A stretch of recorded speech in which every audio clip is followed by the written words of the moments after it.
Ya pemirsa, ini sudah mulai ya genderang-genderangnya atau mungkin pastinya kita prediksi bahwa pilkada ini akan menjadi ajang yang seru untuk kita bahas. Yang terbaru adalah pernyataan dari Sang Ketua Umum PSI, yakni adalah putra bungsu Presiden Jokowi yang sudah spill info kepada kita kalau misalnya Presiden bisa diajak untuk berkampanye, istilahnya boleh juga lah. Pertanyaannya adalah apakah Presiden mau melakukannya ataukah jangan-jangan ini memang dirasa sangat efektif faktor tangan dingin dari Presiden Jokowi mencetak pemenang dalam pilkada pemirsa. Mari kita bahas di Apa Kabar Indonesia Malam. Pengamat politik kita Mas Adi Praitno. Selamat malam, Assalamualaikum Mas Adi Prai. Selamat malam Caca, Waalaikumsalam warahmatullahi wabarakatuh. Mewakili PAN ini saya sudah bergabung, sudah mendengar suara Bang Viva Yoga. Selamat malam, Assalamualaikum Bang. Assalamualaikum Mbak Caca, Mas Adi.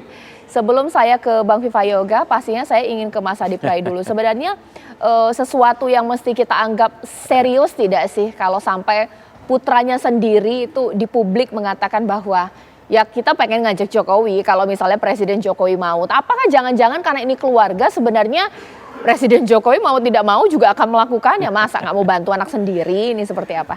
Ya saya kira memang secara prinsip jika ada salah satu anggota keluarga yang berkompetisi memenangkan salah satu pertarungan ya di pejabat publik, entah itu gubernur, bupati, wali kota, anggota dewan dan bahkan presiden sekalipun, bagi saya mustahil kalau keluarga besarnya itu tidak mendukung. Mustahil kalau bapak, ibu dan keluarganya yang lain tidak ikut serta ya untuk berkampanye dan memenangkan pertarungan.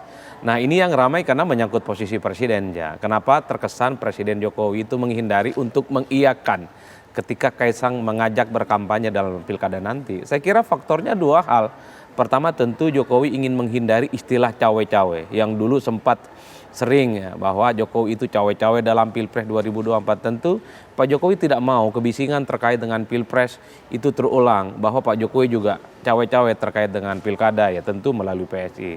Yang kedua, Pak Jokowi sepertinya ingin menunjukkan kepada publik di sisa kekuasaan politiknya bahwa Pak Jokowi itu tidak bisa diklaim ataupun tidak bisa diidentifikasi hanya dekat dengan salah satu partai politik tertentu, termasuk PSI. Kenapa? Ini tentu tidak kondusif di tengah upaya-upaya Pak Jokowi misalnya disinyalir mungkin setelah tak lagi jadi presiden akan melabuhkan pilihan politiknya kepada partai politik yang lain. Mungkin di luar PSI, tapi saya menduga ada partai politik yang sepertinya tertarik untuk menjadikan Pak Jokowi gitu ya sebagai bagian dari keluarga besar mereka. PAN salah satu partai politik yang menawarkan diri. Jadi Pak Jokowi ketimbang misalnya ditarik kanan kiri kemudian di PDIP sudah tidak dianggap, PAN beberapa waktu yang lalu mengatakan ada Partai Amanat Nasional yang siap bersama dengan Pak Jokowi. Bahkan Golkar misalnya beberapa waktu yang lalu sempat menyatakan sejumlah elitnya bahwa akan disiapkan posisi terhormat untuk Pak Jokowi dan keluarga besarnya.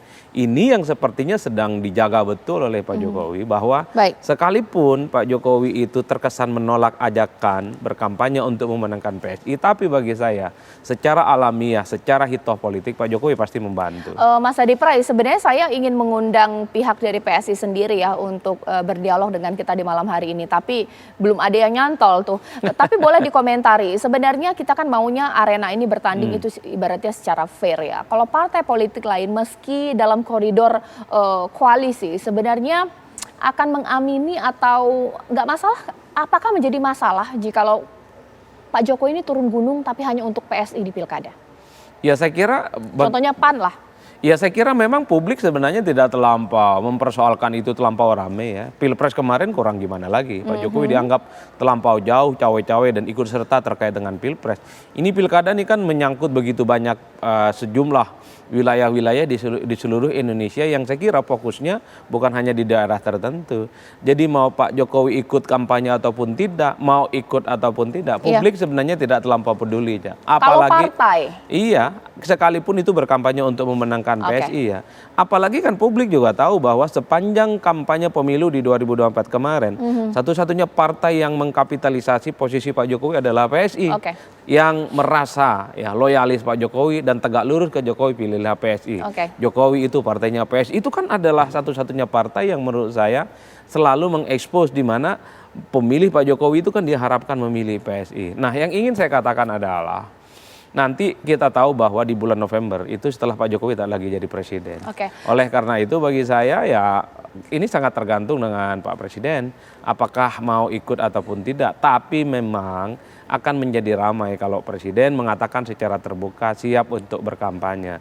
Tanpa diomongkan sekalipun tentu Pak Jokowi punya cara bagaimana cara mensupport keluarga besarnya untuk bertanding di pejabat-pejabat publik itu. Sekarang kita langsung minta komentar partai lain ya, PAN mungkin semacam dua pilihan juga ya. Saya tidak tahu, Bang Vivayoga.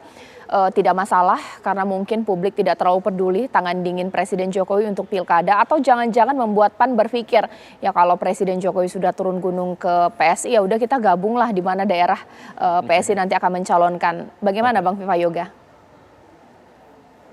Ada beberapa hal yang penting dalam pilkada ini, Caca. Yang pertama, konfigurasi politik nasional itu tidak berbanding lurus dengan konfigurasi politik daerah.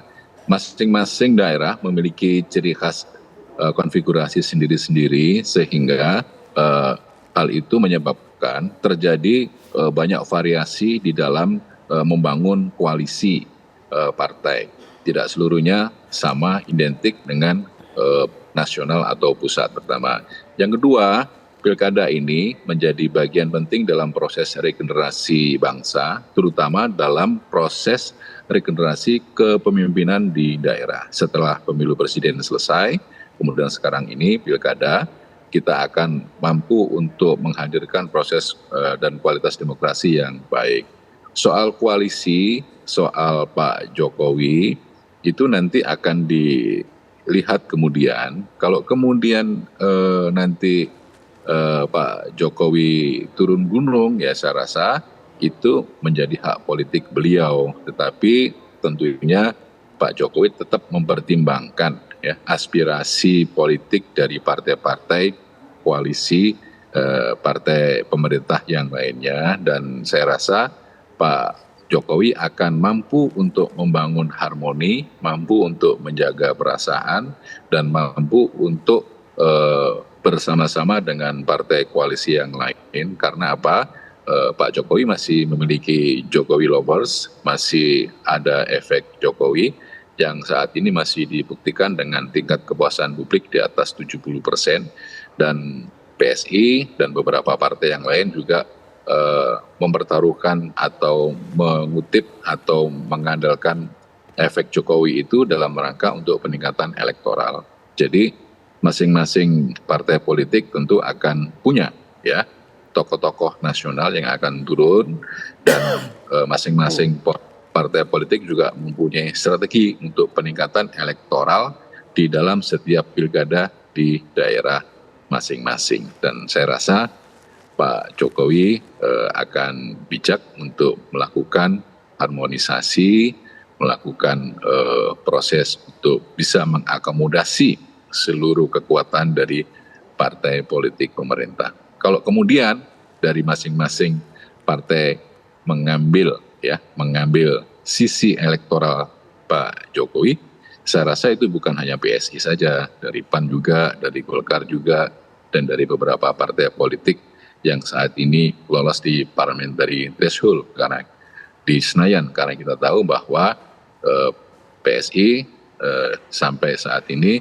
tidak lolos parliamentary threshold, artinya tidak ada kursi di DPR RI, tapi memiliki kursi di provinsi dan kabupaten kota karena penerapan parliamentary threshold itu tidak bersifat nasional gitu. Oke, ini semacam penegasan PSI nggak masuk ke parlemen gitu ya. Bahkan juga ada statement dari Bang Vivayoga, ya lakukanlah harmonisasi. Bagaimanapun juga partai-partai butuh juga Jokowi effect. Nanti kita akan bahas usai jeda berikut.